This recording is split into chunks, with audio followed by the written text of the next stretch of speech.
Brian O'Rourke considers himself a Tesla fan. 3 years ago, the Oregon-based genetics researcher stood in line with a 6-week-old baby in his arms to place a deposit for the Model 3. So when CEO Elon Musk announced in late February that the carmaker would finally start delivering its more affordable Standard and Standard Plus Model 3 options, O'Rourke at first ordered a Standard Plus, paying $3,000 extra for the electric carmaker's semi-automated Autopilot feature. Right before delivery, Tesla salespeople convinced him to upgrade and spend another $1,000 for a reduced price mid-range. Tesla delivered the car last month. So when Tesla announced late Thursday that it would once again change its pricing and packaging scheme, and remove the $35,000 affordable Tesla from its online ordering forms, O'Rourke was annoyed. Hearing the announcement, "I guess I was pretty frustrated and upset," he says. "I feel like we were lied to at the end of February. It doesn't seem like there was a standard model." He estimates he might have saved between $2,000 and $4,000 by ordering now and receiving the feature package he wanted. His family likes the Model 3 so far. Delivery was smooth, the local service center impressively responsive, and the kids, especially, love fart mode. But the shifting prices and feature packages have eroded O'Rourke's trust in Tesla. "We haven't even made a car payment yet," he says. A Tesla spokesperson did not respond to a request for comment about the pricing changes. But in response to a customer's Twitter complaint, Musk wrote, "Other automakers change prices constantly. Tesla is transparent.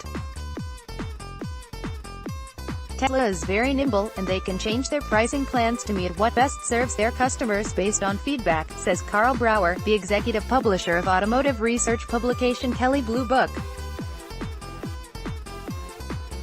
If they see increased demand for one vehicle or one configuration, they can change the package pricing. That's good, but for even dedicated customers like O'Rourke, those who believe in the car company's mission of slowing climate change, saving the world, and having a hell of a good time doing it, the constant changes, which have accelerated since the introduction of the Model S, can be a bit much.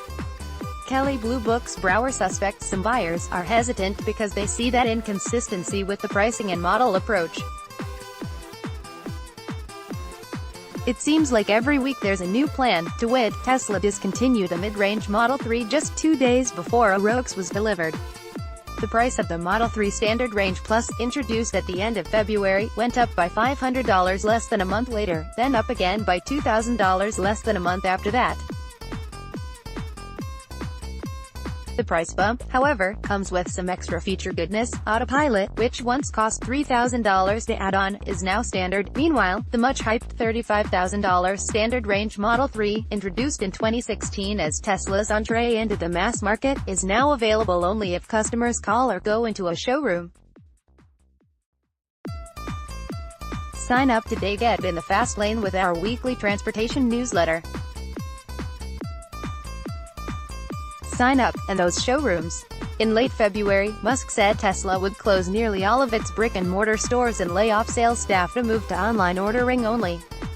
Less than 2 weeks later, the automaker reversed course, raising vehicle prices by 3% to avert closing half of the stores it intended to. Enough to make you want to break out a spreadsheet.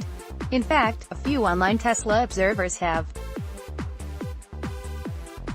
These pricing changes and shifts in strategy are not standard for the automotive industry, says Michael Ramsey, an automotive analyst with the research firm Gartner. "Every other car company in the world does not sell cars to you and me," he says.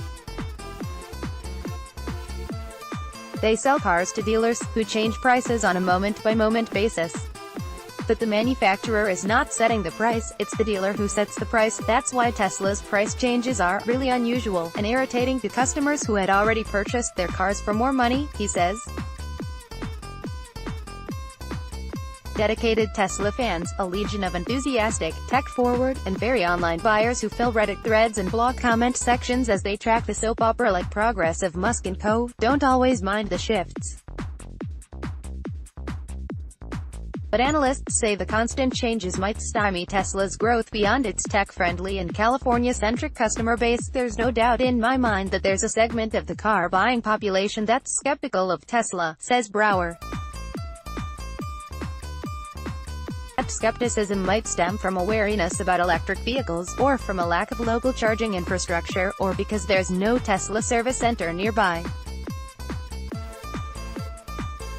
Cars are a serious and long-term investment. The average American one is almost 12 years old. It makes sense that buyers would seek out stability. On one hand, limiting the market with price confusion isn't great for Tesla, whose most recent production and delivery numbers suggest demand for its Model 3 may be slackening. On the other hand, Tesla is still a niche company. It delivered 245,000 vehicles last year, compared with the 2.9 million sold by automotive giant General Motors.